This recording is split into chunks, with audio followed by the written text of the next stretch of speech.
Welcome to square talks. ఈరోజు layout regulation స్కీమ్కు సంబంధించి వివరాలు తెలుసుకోవడానికి, దాంట్లో ఉన్న లాభ నష్టాలు అర్థం చేసుకోవడానికి మనతో మాట్లాడడానికి Telangana realtors association state president Naragoni Praveen Kumar గారు స్టూడియోలో మనతో పాటు ఉన్నారు. నమస్తే అండి. నమస్తే. ప్రవీణ్ కుమార్ గారు, ఎల్ఆర్ఎస్ లేఅవుట్ రెగ్యులేషన్ స్కీమ్ అనేది ప్రజలకు, అంటే భూములు కొన్న వాళ్ళకి ఏమైనా ఉపయోగపడుతుందని మీరు భావిస్తున్నారా? ప్రజలకేం ఉపయోగపడదండి. ప్రజలకు నష్టం, ప్రభుత్వానికి లాభం. కాంగ్రెస్ ప్రభుత్వంలోనే రాజశేఖర రెడ్డి గారు ముఖ్యమంత్రిగా ఉన్నప్పుడు ఈ లేఅవుట్ రెగ్యులరేషన్ స్కీమ్ తీసుకురావడం జరిగింది. అంటే అప్పటి ప్రభుత్వం ఖజానా నింపుకోవటం కోసము గ్రామ పంచాయతీ లేఅవుట్లని ఇల్లీగల్ లేఅవుట్లని చెప్పి నింద వేసి, ఎల్ఆర్ఎస్ ద్వారా కొంత మొత్తం చెల్లిస్తే మీ ప్లాట్‌లను లీగలైజ్ చేస్తాం, రెగ్యులరైజ్ చేస్తామని చెప్పి వాళ్ళు ఈ స్కీమ్‌ని తీసుకువచ్చారు. ప్రజల మీద భారం వేశారు. ఆ తర్వాత వచ్చినటువంటి ప్రభుత్వం కూడా ఎల్ఆర్ఎస్‌ని కొనసాగించింది. ఇప్పుడున్నటువంటి కాంగ్రెస్ ప్రభుత్వం ఎల్ఆర్ఎస్‌ని రద్దు చేస్తానన్నది మాట తప్పింది. 25% రాయితీ ఇస్తున్నాం. ఇప్పటికిప్పుడే కట్టుకోమని చెప్తున్నారు. వాస్తవంగా ఎల్ఆర్ఎస్‌లో అనేక దోషాలున్నాయి, తప్పులున్నాయి. అవి ఏంటంటే, ఎంత దారుణంగా వీళ్ళు మోసం చేస్తున్నారంటే ప్రభుత్వం ప్రజల్ని. ఒక లేఅవుట్‌లో ఓపెన్ స్పేస్ లేనందుకు, అంటే పార్కులు లేనందుకు 14% మార్కెట్ వాల్యూలో తీసుకుంటున్నారు పార్క్ కొనిస్తామని చెప్పి. కానీ ఇప్పటి వరకు ఎక్కడ ఏ లేఅవుట్‌లో పార్కులు కొనిచ్చినటువంటి దాఖలాలు లేవు. కొనించలేరు. ఎందుకు అంటే అక్కడ అసలు ఓపెన్ స్పేస్ ఉండాలి కదా కొనివ్వాలంటే. కాబట్టి ఆ 14% అనేది అన్యాయమైనది. న్యాయమైనది కాదు. కేవలం ఖజానా నింపుకోవటం కోసమే ప్రజల మీద భారం వేసి, ప్రజలను ప్రభుత్వం మోసగించి, ఆ 14% ఓపెన్ స్పేస్ చార్జెస్ వసూలు చేస్తుంది. ఇంకా ఈ ప్రభుత్వం ఏం చెప్తుందంటే, మార్చి 31 లోపు మీరు డబ్బులు కడితే 25% రాయితీ ఇస్తామంటున్నారు. 25% రాయితీ అసలు నువ్వు రద్దు చేస్తానన్నావు. సరే నువ్వు ఏదో లంక బిందెలున్నాయి అని వచ్చినావు, ఉత్త కుండలే ఉన్నాయని చెప్పినావు. అందుకే ఖజానా నింపుకోవటం కోసం ఎల్ఆర్ఎస్‌ని రద్దు చేయలేకపోతున్నాం. 25% మాత్రం రాయితీ ఇస్తున్నాం. ఈ రాయితీ ఇవ్వటంలో ఉద్దేశ్యం ఏందంటే, ఒకేసారి ఎల్ఆర్ఎస్ అమౌంట్‌ని కలెక్ట్ చేయటమే దీని వెనుక ఉన్నటువంటి ఉద్దేశ్యం. అయితే ఎవ్వరు కూడా ఎల్ఆర్ఎస్ కట్టడానికి సిద్ధంగా లేరు. ఎవరో కొంతమంది మాత్రమే ఆ 25%కు రాయితీకి ఆశపడో, లేకుంటే డబ్బులున్నటువంటి వాళ్ళు మాత్రం ఇప్పుడు కట్టుకుంటారు గానీ, ఈ ఎల్ఆర్ఎస్ అనేది నిత్య ప్రక్రియగా ఉండాలి. ఎప్పుడైతే కన్‌స్ట్రక్షన్ చేయటం కోసం, నిర్మాణం కోసం పర్మిషన్‌కి వెళ్తామో అప్పుడు తీసుకోండి. అంతేగాని ఇప్పటికిప్పుడే కట్టాలి, మార్చి 31 లోపే కట్టాలి అనే నిబంధన అన్నది సరైనటువంటి పద్ధతి కాదు. ఇది ప్రభుత్వ వ్యతిరేక చర్య. ఇంకోటి ఇందులో ఏముందంటే, ముందు మీరు డబ్బులు కట్టండి. తర్వాత మేము మీకు ప్రొసీడింగ్ ఇస్తాం. ఒకవేళ మీకు ఏదైనా ఒక కారణం వల్ల ప్రొసీడింగ్ ఇవ్వలేకపోతే, అంటే మీ ప్లాటు ఎఫ్‌టిఎల్‌లో ఉన్నా, బఫర్ జోన్‌లో ఉన్నా, ప్రభుత్వ భూమిలో ఉన్నా, అసైన్డ్ భూమిలో ఉన్నా, మేము మీకు ప్రొసీడింగ్ ఇవ్వని పక్షంలో 10% కట్ చేసుకొని ఇస్తామని చెప్తున్నారు. ఇది ఎంత అన్యాయం అండి? 10% మిత్తితోటి ఇవ్వాలి. నువ్వు ఇస్తావో ఇయ్యవో తెలియదు. ముందైతే పైసలు కట్టించుకుంటున్నావు. నువ్వు 10% ఎందుకు కట్ చేసుకోవాలి? తప్పెవరిదిక్కడ? సైట్ ఇన్స్‌పెక్షన్ చేసి ఎల్ఆర్ఎస్‌కు ఆ ప్లాటు రెగ్యులరైజ్ చేయడానికి కరెక్ట్ అయినటువంటిది అనుకున్నప్పుడు మాత్రమే నువ్వు డబ్బులు తీసుకోవాలి. అట్లా కాకుండా కలెక్షన్ చేస్తూ ఇవ్వండి, డబ్బులు మేము కట్టుకుంటాం. ఎల్ఆర్ఎస్ కట్టండి అని ప్రచారం చేయటం అనేది ఎంతవరకు సమంజసంగా అనిపిస్తుంది? ప్రభుత్వం ఇది కరెక్ట్ పద్ధతి కాదు. మేము తెలంగాణ రియల్టర్స్ అసోసియేషన్ తరపున ఈ ప్రభుత్వాన్ని మేము డిమాండ్ చేసేది ఏమిటంటే, ఎల్ఆర్ఎస్ అనేది నిత్య ప్రక్రియగా ఉండాలి. మీరిచ్చే 25% రాయితీ కూడా కంటిన్యూ చేయండి. మార్చి 31 వరకు కాకుండా దాన్ని ఎప్పటికీ ఉండేటట్లుగా చూడండి. అప్పుడు మాత్రమే ప్రజలకు కొంత వెసులుబాటు అనేది ఉంటది. ఇప్పటికిప్పుడు కట్టాలంటే ఎల్ఆర్ఎస్ అనేది వేలల్లో, లక్షలలో ఉంటదండి. ఫర్ ఎగ్జాంపుల్ ఒక చోట రూ. 50,000కు గజం ఉందనుకోండి మార్కెట్ వాల్యూ. ఓ 200 గజాలు ఉంటది. 200 గజాలకు రూ. 1,00,00,000. రూ. 1,00,00,000 మీద 14% అంటే 14,00,000. 14,00,000కి ఇప్పటికిప్పుడు ఎక్కడి నుంచి తీసుకొస్తారు సామాన్యులు? ఒకప్పుడు రూ. 50,000కు కొన్న ప్లాట్‌కు ఇవాళ 1,00,000, 1,50,000 ఎల్ఆర్ఎస్ఏ కట్టాల్సినటువంటి పరిస్థితి ఏర్పడ్డది. ఇది చాలా అన్యాయమైనటువంటి విషయం. ఎల్ఆర్ఎస్ అనేది మేము మా ప్రభుత్వం వస్తే రద్దు చేస్తాము. ఈ బీఆర్ఎస్ గవర్నమెంటు ఎల్ఆర్ఎస్‌ను తీసుకొచ్చి అక్రమంగా డబ్బులు వసూలు చేయడానికి పూనుకుంటుంది. ఇంకా కేసీఆర్ గారు భవిష్యత్తులో మ్యారేజ్ డిక్లరేషన్ స్కీమ్ కూడా తీసుకొస్తారేమో అని చెప్పి ఆనాడు ప్రతిపక్ష నాయకుడిగా ఉన్నటువంటి నేటి ముఖ్యమంత్రి గారు కేసీఆర్ గారిని ఎద్దేవా చేయటం జరిగింది. ఇప్పుడున్నటువంటి భట్టి విక్రమార్క గారు గాని, కోమటిరెడ్డి వెంకటరెడ్డి గారు గాని, మా ప్రభుత్వం వస్తే మేము ఎల్ఆర్ఎస్‌ని రద్దు చేస్తామన్నారు. నో ఎల్ఆర్ఎస్, నో బీఆర్ఎస్ అన్నారు. ఇవాళ ఏమైంది మీ ప్రగల్భాలు?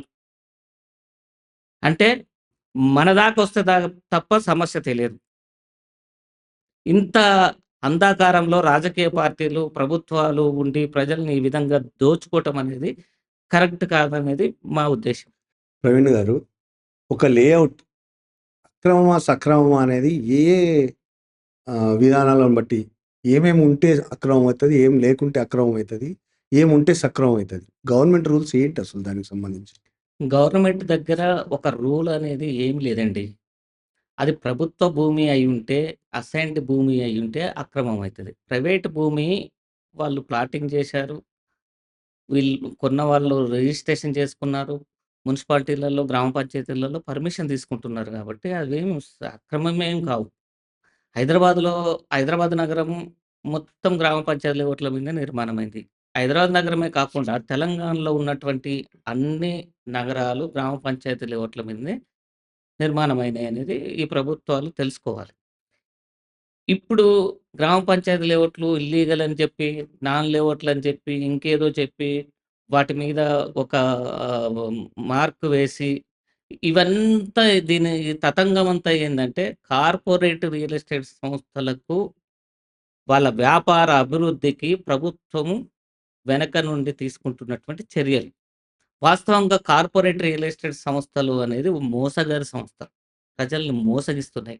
ఫ్రీలాన్స్ ఆఫర్‌లని, బైబ్యాక్ ఆఫర్‌లని అనేక రకాలుగా ప్రజల దగ్గర నుంచి డబ్బులు సేకరించి, రైతుల నుంచి భూమి అగ్రిమెంట్ చేసుకొని, ఈ ప్రజల డబ్బుతోటే వాళ్ళు అక్కడ లేఅవుట్లు చేయటం గానీ, బిల్డింగ్‌లు నిర్మాణం చేయటం గానీ చేస్తున్నారు. అవి క్రైమ్. అది నేరం.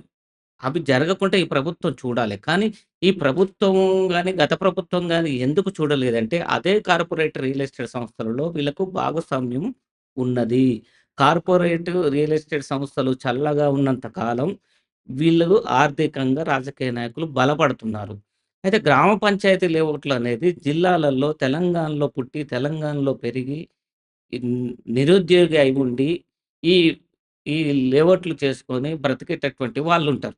వాళ్ళ పొట్టగొడుతున్నారు ఇండైరెక్ట్‌గా ఈ రాజకీయ నాయకులు వాళ్ళని బ్రతకనీయకుండా చేస్తున్నారు. ఈ మధ్య కాలంలో హైడ్రా కమిషనర్ గారు ఫార్మ్ సైట్‌లు కొనకండి అని స్టేట్‌మెంట్ ఇచ్చిండండి. ఫార్మ్ సైట్‌లకు హైడ్రా కమిషనర్ గారికి ఏం సంబంధం అండి? నువ్వెందుకు చెప్పట్లేవు ఫ్రీలాన్స్ ఆఫర్‌లలో కొనొద్దని జెప్పి?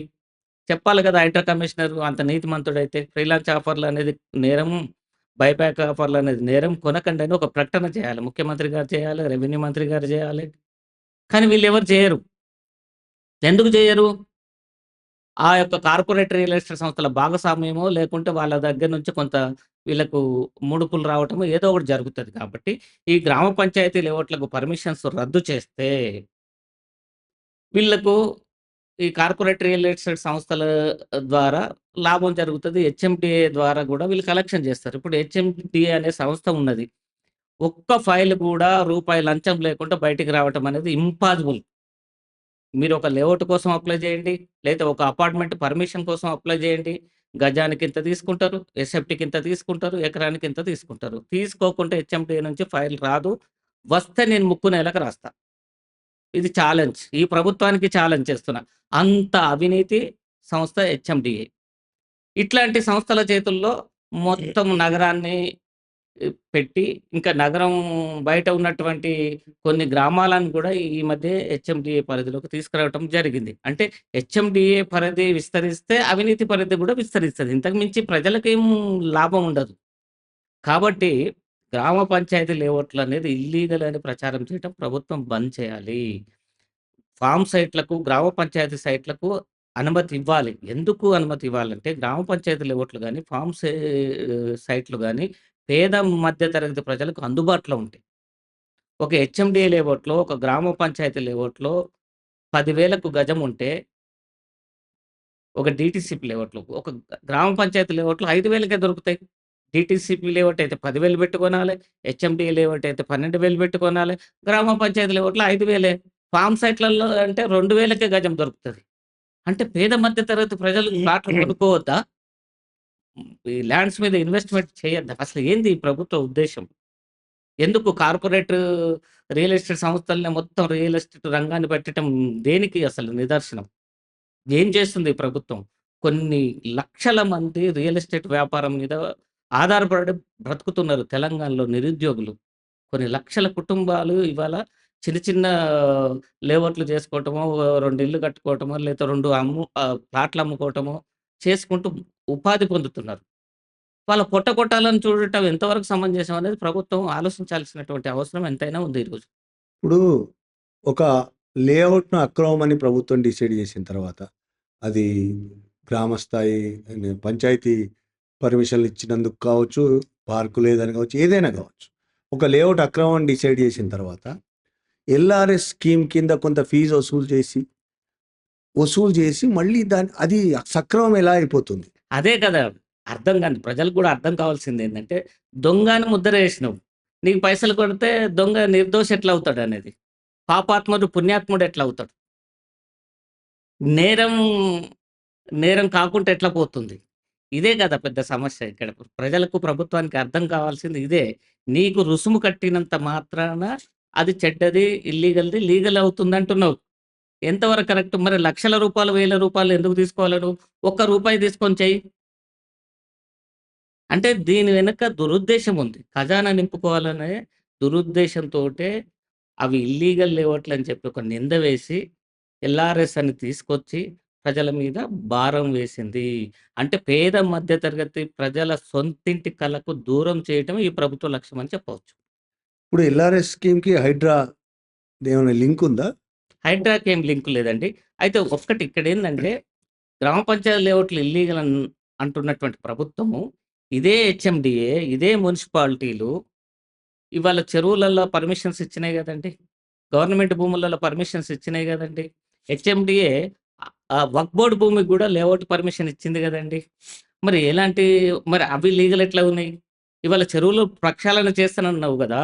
ఆ చెరువులలో నిర్మాణాలు ఎవరు పర్మిషన్ ఇస్తే కట్టిర్రు. నిర్మాణాలు జరిగినాయి. హెచ్ఎండీఏనే గదా! హైదరాబాద్ నగరం చుట్టూ ఉన్న 55 చెరువులు మాయమైనయి. మిగతా చెరువులు 50%, 40%, 25% మిగిలిన అన్ని కార్పొరేట్ రియల్ ఎస్టేట్ సంస్థలు నిర్మాణాలు జేసినయి. మందిని ముంచినయి. అవతల పడ్డాయి. ఇవాళ చెరువుల ప్రక్షాళనని పేద మధ్య తరగతి ప్రజలు అక్కడ ప్లాటో, ఇల్లో కొనుక్కుంటే నువ్వు కూలగొడతానని హైడ్రా అనే ఒక బూచిని తీసుకొచ్చినావు. ఆ బూచి సంపన్నుల మీద పడట్లేదు.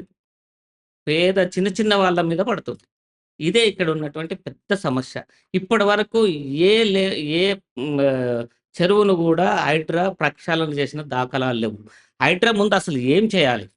ఏం చేయాలంటే ఈ చెరువులలకు ఈ మురికి నీరు వస్తుంది. డ్రైనేజ్ వాటర్ వస్తుంది. కెమికల్ వాటర్ వస్తుంది. ముందు ఆ చెరువులలో ఆ వాటర్ రాకుండా డైవర్ట్ చేయాలి. ఆ తర్వాత ఆ చెరువు చుట్టూ ఎఫ్‌టిఎల్ పరిధిని, బఫర్ జోన్ పరిధిని చూపిస్తూ మార్క్ చేయాలి. చేసిన తర్వాత ఆ ఎఫ్‌టిఎల్‌లో, బఫర్ జోన్‌లో ఎంతమందైతే బాధిత కుటుంబాలు ఉన్నారో, ఆ బాధిత కుటుంబాలకు 2013 భూసేకరణ చట్టం ప్రకారం వాళ్ళకు నష్టపరిహారం కట్టించి, వాళ్ళని అక్కడి నుంచి వెళ్ళగొట్టితే మాత్రమే ఆ చెరువులు ప్రక్షాళన జరుగుతాయి. కానీ ఇప్పటి వరకు అలాంటి చర్యలు ఈ రాష్ట్ర ప్రభుత్వం తీసుకోలేదు. హైడ్రా తీసుకోలేదు. ఒక మాట మాట్లాడుతా ఉంటారు. హైడ్రా రాకముందు నివాసం ఉన్న వాళ్ళని మేము ఏమనం అంటారు? కొత్తగా కట్టున్న వాళ్ళని కూడా ఏమనట్లేరు. వీళ్ళెవ్వరు రాజకీయ నాయకుడు వాడేదైనా కక్షపూరితంగానో, లేకపోతే వాడికేమన్నా అక్కడ నిర్మాణం చేసుకునేవాడు ఏమన్నా వానికి డబ్బులు చెల్లించకపోతే హైడ్రాకు ఫిర్యాదు చేసి హైడ్రా మీద ఒత్తిడి తీసుకొస్తే హైడ్రా అక్కడికొస్తుంది. ఆ పేదల ఇల్లు కూలగొడుతుంది. ఇంతకు తప్ప హైడ్రా సాధించింది ఏమీ లేదు. సాధిస్తదనే నమ్మకం గూడా ప్రజలకు లేదు. అంటే హైడ్రా మొదట్లో ప్రారంభమైన కొత్తలో ఉన్న ఊపు ఇప్పుడేం లేనట్టుంది గదా! నిజంగా అందరూ స్వాగతించినాం. మేము గూడా స్వాగతించినాం. హైడ్రా రావటం చాలా మంచిది. చెరువుల ప్రక్షాళన చాలా అవసరమని గూడా ఎందుకంటే, ఈ చెరువులలో వాటర్ ఉంటే ఈ నగరం యొక్క గ్రౌండ్ వాటర్ పెరుగుతది. వాతావరణ సమతుల్యత పెరుగుతుంది. అందుకే 111 జీవో గూడా తీసుకురావటం జరిగింది గదా! గవర్నమెంటు. ఆ 111 జీవోని రద్దు చేయటం వల్ల గూడా హైదరాబాద్ నగరంలో భవిష్యత్తులో నివాసానికి అనుకూలంగా లేని పరిస్థితులు ఏర్పడొచ్చు. వేడి పెరిగిపోతుంది రోజు రోజుకు. ఈ అక్రమ నిర్మాణాలు రావటం వల్లనే, చెరువులు నాశనం కావటం వల్లనే. హ్మ్. కాబట్టి నిజంగా చిత్తశుద్ధితోటి ప్రభుత్వం పనిచేస్తే అందరూ హర్షించేవాళ్ళు. హైడ్రాని అందరూ స్వాగతించిర్రు గానీ, హైడ్రా చేస్తున్నటువంటి చర్యలను చూసి మాత్రమే ఇప్పుడు ప్రజలు వ్యతిరేకిస్తున్నారు. హైడ్రా లక్ష్యానికి ఆమడ దూరంలో ఉన్నది. ఇప్పుడు హైడ్రాకి సంబంధించి ప్లస్ ఇప్పుడు ఎల్ఆర్ఎస్. దీనికి సంబంధించి అంతకుముందు పర్మిషన్‌లిచ్చిన అధికారులను గాని, ఇల్లు కట్టుకోవడానికి పర్మిషన్‌లిచ్చిన కరెక్ట్. అధికారులను అక్కడ, లేఅవుట్‌లేయడానికి పర్మిషన్‌లిచ్చిన అధికారులను ఇక్కడ. కరెక్ట్. ప్రభుత్వం కనీసం పట్టించుకోకుండా కరెక్ట్. బ ఎవరైతే ఇల్లు కట్టుకుంటున్నారో వాళ్ళను విక్టిమైజ్ చేయడం అనేది సరైందా? అదే దుర్మార్గమైన చర్య. మేము అదే చెప్తున్నాం. ఎవరైతే ఆ చెరువులల్లా, ఆ ప్రభుత్వ భూములల్లా నిర్మాణానికి అనుమతిచ్చినటువంటి మున్సిపల్ అధికారులు గాని, గ్రామ పంచాయతీ అధికారులు గాని, లేకుంటే ఇరిగేషన్ డిపార్ట్‌మెంట్‌కి సంబంధించినటువంటి అధికారుల మీద నువ్వు ఎందుకు చర్యలు తీసుకోలేదు? వాళ్ళ మీద క్రిమినల్ కేస్ పెట్టి జైలుకెందుకు పంపియలేదు? వాళ్ళ ఫోటోలు పోలీస్ స్టేషన్‌లలో దొంగల ఫోటోలు పెట్టినట్టుగా ఆయా హెచ్ఎండిఏ సంస్థలో గాని, ఆ మున్సిపాలిటీలో గాని, ఆ గ్రామ పంచాయతీలో గాని వాళ్ళ ఫోటోలు నువ్వెందుకు పెట్టట్లేవు? ఇగో వీళ్ళే అక్రమ నిర్మాణానికి పర్మిషన్ ఇచ్చినటువంటి దొంగ అధికారులని పెట్టాలని మేము తెలంగాణ రియల్టర్స్ తరపున డిమాండ్ చేసినాం. పలుమార్లు ప్రభుత్వ దృష్టికి తీసుకుపోయినాం. అయినా ఈ ప్రభుత్వము వాళ్ళని దాచిపెడుతుంది. ఆ దొంగలని సమర్థిస్తుంది ఇండైరెక్ట్‌గా.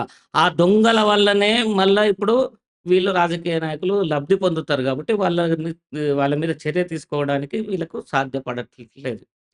ఇప్పుడు ఈ ఎల్ఆర్ఎస్, హైడ్రా లాంటివి ప్రభుత్వం ఆదాయం ప్రభుత్వానికి ఆదాయం పెంచుకోవడానికి ఒక్కటేనా? వెనక ఇంకేమైనా కార్పొరేట్ రియల్టర్స్ ప్రయోజనాలేమైనా ఉన్నాయా? ఖచ్చితంగా గత ప్రభుత్వం గాని, ఈ ప్రభుత్వం గాని కార్పొరేట్ రియల్ ఎస్టేట్ వాళ్ళకు వెన్నుకాస్తుంది. చిన్న చిన్న రియాల్టర్‌లను దెబ్బతీస్తుంది. ఈ కార్పొరేట్ రియల్ ఎస్టేట్ సంస్థలన్నీ ఇతర రాష్ట్రాల వాళ్ళకి సంబంధించిన సంస్థలే. అందులో వీళ్ళు ఇప్పుడున్నటువంటి చాలామంది ఎమ్మెల్యేలు భాగస్వాములుగా ఉన్నారు.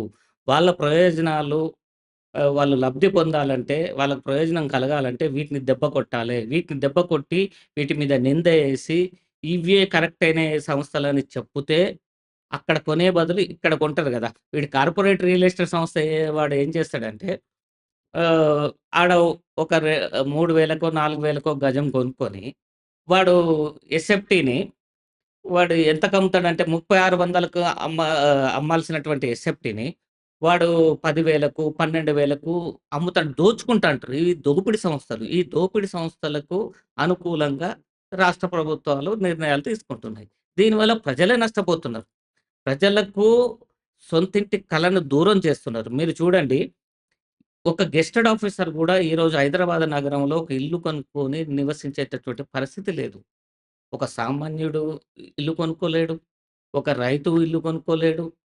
కోట్ల రూపాయలు గావాలి గదా! ఇవాళ హైదరాబాద్ నగరంలో మీరు ఒక ఇల్లు కొనుక్కోవాలంటే, ఒక 133 గజాల ఇల్లు కొనుక్కోవాలంటే రూ. 1,00,00,000 పెట్టాలి. ఈ రూ. 1,00,00,000 ఎవరు వెచ్చించగలుగుతారు?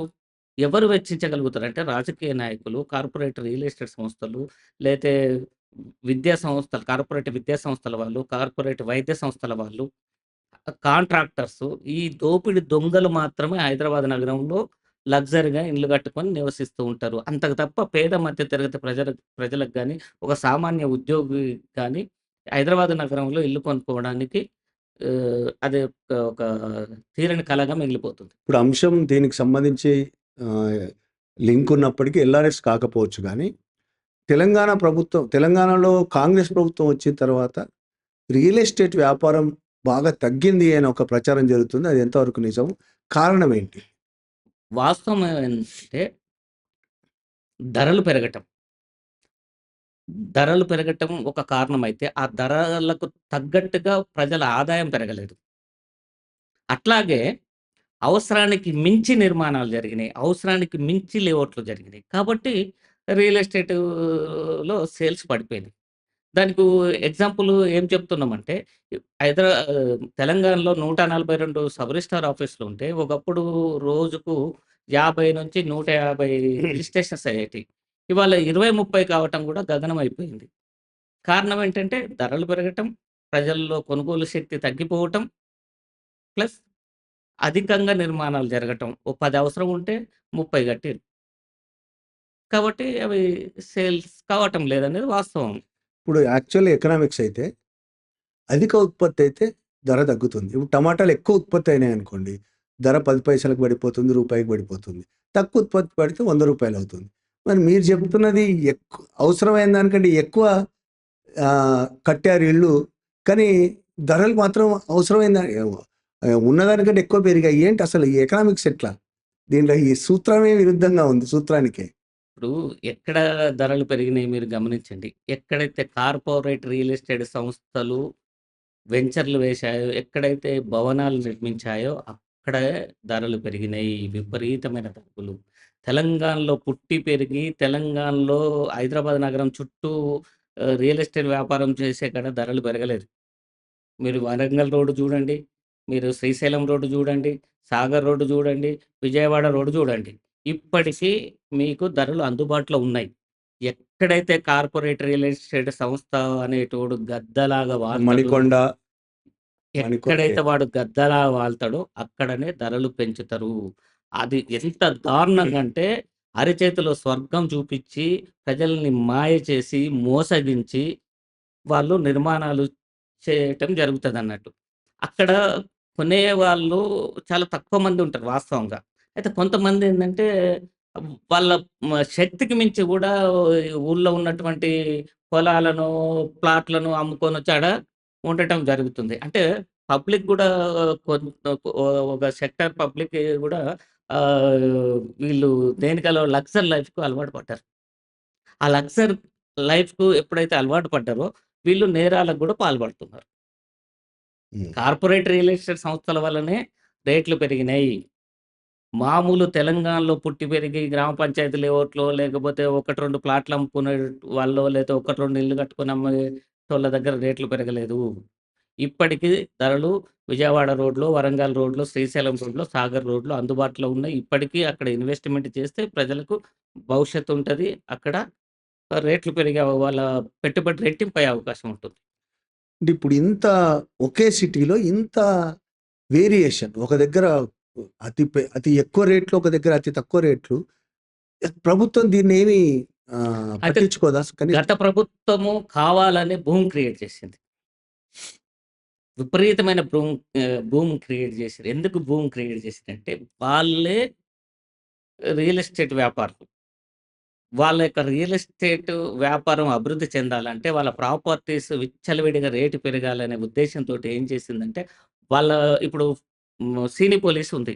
ఆ సీనీ పోలీస్ చుట్టూ అప్పటి రాజకీయ నాయకులయి కొన్ని వేల ఎకరాలున్నాయి. ఆ వేల ఎకరాలకు రేట్లు పెంచుకోవాలని చెప్పి ఏం చేసిర్రు, ప్రభుత్వ భూమిని వేలం పాట వేసిర్రు.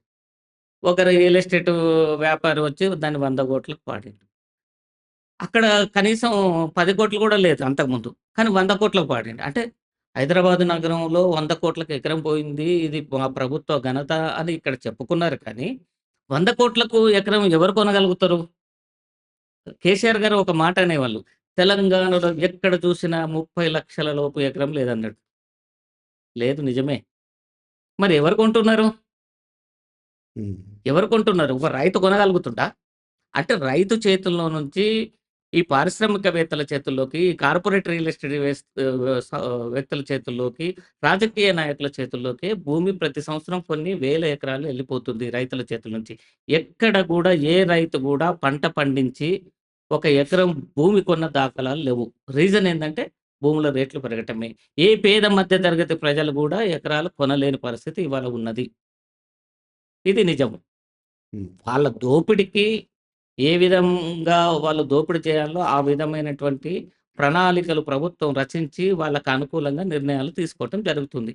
రాష్ట్ర ఆర్థిక పరిస్థితి దృష్టిలో పెట్టుకోకుండా మధ్యతరగతికి కనీసం అందుబాటులో లేకుండా ఈ విధంగా పెరుగుతూ పోతుంటాయి రేట్లు. కొనేవాళ్ళు గూడా ఉండరు. కొనేవాళ్ళు ఉంటేనే గదా! వాళ్ళు ఎంతకైనా కట్టేది. దీనివల్ల ఒక సంక్షోభం ఏర్పడదా రియల్ ఎస్టేట్ రంగం? ఖచ్చితంగా. ఆశ్చర్యపడాల్సిన అవసరమే లేదు. ఖచ్చితంగా సంక్షేమం రాబోతుంది, వస్తది. మనం చూడబోతున్నాం కూడా.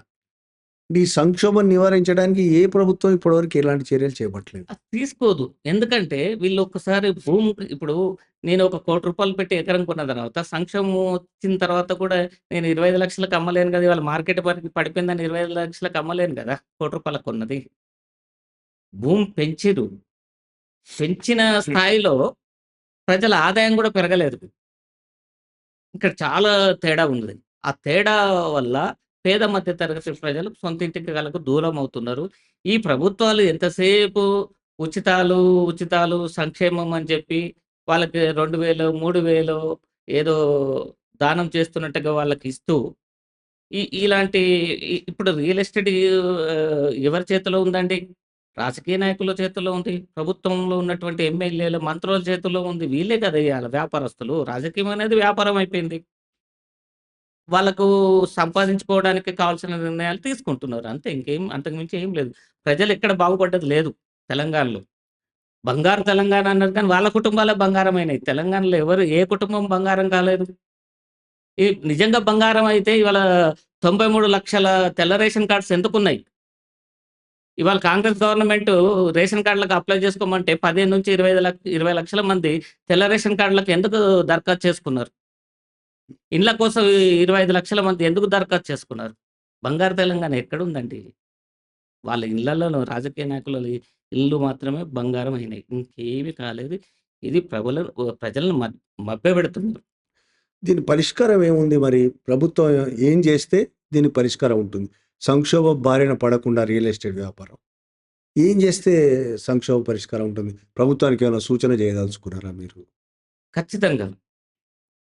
ఎప్పుడైతే ప్రభుత్వము ప్రజలకు ఉపాధిని చూపిస్తదో, ఎప్పుడైతే ప్రజలు నిరుద్యోగులుగా ఉండిపోకుండా ఓ పరిశ్రమలలో, సాఫ్ట్‌వేర్ కంపెనీల్లో కొత్తగా ప్రభుత్వం తీసుకొస్తే అందులో ఉద్యోగాలు వస్తే అక్కడ అభివృద్ధి అనేది జరుగుతది. ఆ ప్రజలు ఆర్థికంగా స్థిరపడతారు. ప్లాట్లు, ఇండ్లు కొనుక్కోగలుగుతారు. అంతే ఆ పని చేయాలి. ప్రభుత్వము ఎప్పుడైతే కొత్తగా పరిశ్రమలు తీసుకురాకపోతే, ఎప్పుడైతే లేకపోతే కొత్త ఉద్యోగాలను సృష్టించలేకపోతే ప్రజలు పేదరికంలోనే మగ్గిపోతూ ఉంటారు. కాబట్టి ఖచ్చితంగా అభివృద్ధికి కృషి చేయాలి ప్రభుత్వం. ఇప్పుడు నేనేం చెప్తున్నా అంటే ఇప్పుడు త్రిబుల్ ఆర్ వస్తుంది. హైదరాబాద్ నగరం చుట్టూ త్రిబుల్ ఆర్ విస్తరిస్తుంది. ఈ త్రిబుల్ ఆర్ చుట్టూ మేమేం చెప్తున్నామంటే ఎట్లైనా నగరం అభివృద్ధి చెందటం అక్కడి వరకు ఫ్యూచర్‌లో అభివృద్ధి చెందుతది. అక్కడి వరకు భూముల రేట్లు, ప్లాట్‌ల రేట్లు పెరుగుతూనే ఉంటాయి కాబట్టి, ఈ ప్రభుత్వానికి నేను మీ ఛానల్ ద్వారా చెప్పేదేంటంటే, ఆ త్రిబుల్ ఆర్ చుట్టూ ఒక 40 ఫీట్ల వెడల్పుతోటి, ఒక 30 ఫీట్ల లోతుతోటి ఒక కెనాల్ తవ్వమంటున్నాను. ఒక కెనాల్. ఓ కెనాల్ తవ్వి అందులో బోటింగ్ పెట్టాలి. ఆ కెనాల్ పైన రోప్‌వే పెట్టాలి. పెడితే ఏమైతదంటే హైదరాబాద్ నగరం పర్యాటక ప్రాంతం అవుతుంది. ఇతర రాష్ట్రాల నుంచి, ఇతర దేశాల నుంచి హైదరాబాద్‌ను చూడడానికి వచ్చే పర్యాటకుల సంఖ్య పెరుగుతుంది కాబట్టి తెలంగాణకు ఆదాయం గూడా పెరుగుతుంది. ఆ దిశగా ఈ ప్రభుత్వం గనుక చర్యలు చేపడితే భవిష్యత్తు బాగుంటది తెలంగాణది. అలాగే ఇప్పుడు రేవంత్ రెడ్డి ఫ్యూచర్ సిటీ ఒకటి ఏర్పాటు చేస్తామంటున్నాడు. Fourth city. దానివల్ల రేపు రియల్ ఎస్టేట్ భూమి ఏమన్నా వచ్చే అవకాశం ఉంటుందా? నేనేమంటున్నా అండి, ఇప్పుడు వీళ్ళేందంటే అరచేతిలో స్వర్గం చూపిస్తా ఉంటారు. అక్కడేదో మునిగిపోతుంది, అదొస్తుంది, ఇదొస్తుందని జెప్పి వీళ్ళు ఈ రాజకీయ నాయకులు అక్కడ భూములు కొనుక్కొని, అమ్ముకొని వ్యాపారం చేసుకోవటం తప్ప ఇంకేం లేదు. ఇప్పుడు గత ప్రభుత్వంలో యాదగిరిగుట్టని మేము తిరుపతిలాగా చేస్తామన్నారు. తిరుపతి అయిందా యాదగిరిగుట్ట?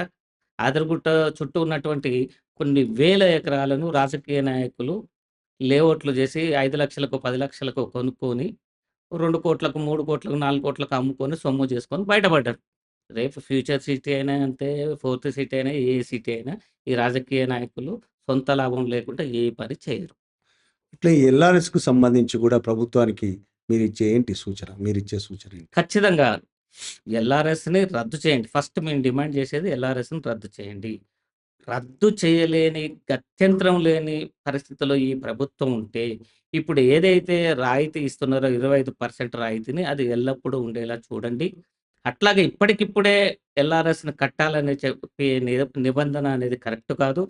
ఎల్ఆర్ఎస్ అనేది ప్రజల దగ్గర డబ్బులున్నప్పుడు కట్టుకుంటారు. ప్రజలు ఆ ప్లాట్‌లో ఇంటి నిర్మాణానికి పోయినప్పుడు మాత్రమే కట్టుకుంటారు. అప్పటి వరకు అవకాశం ఇవ్వాల్సిందే. ఇది 25,68,000 ఎల్ఆర్ఎస్ దరఖాస్తుదారుల సమస్య.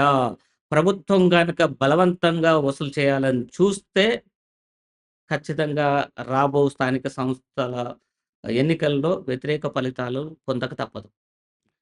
ఎల్ఆర్ఎస్ గురించి, అలాగే తెలంగాణ రియల్ ఎస్టేట్ వ్యాపారం గురించి వివరాలు తెలియజేసి ప్రజలకు చైతన్యం కలిగించే ప్రయత్నం చేస్తున్నందుకు, అన్ని వివరాలు మాకు తెలియజేసినందుకు థాంక్ యూ అండి.